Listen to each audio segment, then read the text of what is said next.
Make. No long time, no ABC.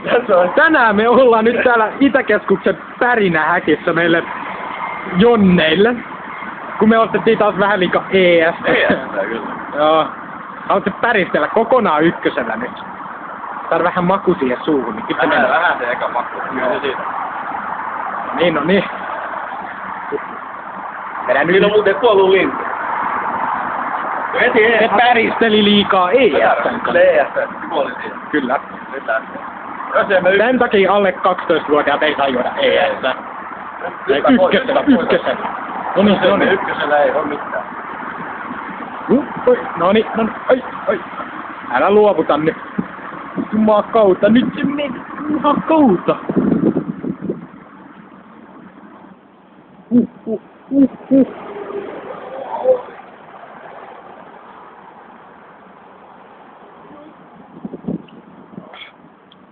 Päriseeks liikaa? No näytääkö tyhjää?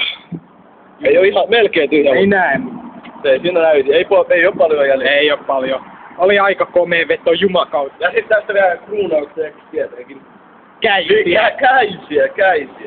Ei oo ihan tunuu tällä kertaa, mutta... Missä nyt toinen vielä?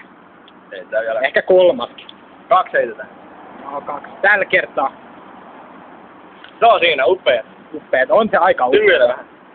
Upea Joo, kyllä. siinä. Sä voittaisit Petsonen kilpailun. Kyllä. Nyt seuraava ongelma on, että miten pääsee Pärinähäkistä pois. Täältä ei pääse ulos.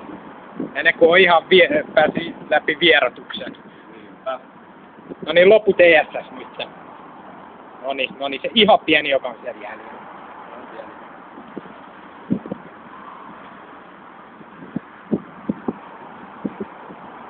Se on siinä. Se on siinä. Upea. Joo. 5/5. 5 tähteä, kaikki subscribatkaa. Ja tää oli vaan traileri meidän seuraavalle. Seuraava video on sitten 4 kiekkoa rapeen löysää. Tai sitten Thunder Roll. Tonne Raami 5 kiekkoa kyllä. Joo, no ihan helppoa se on. Joo, siinä.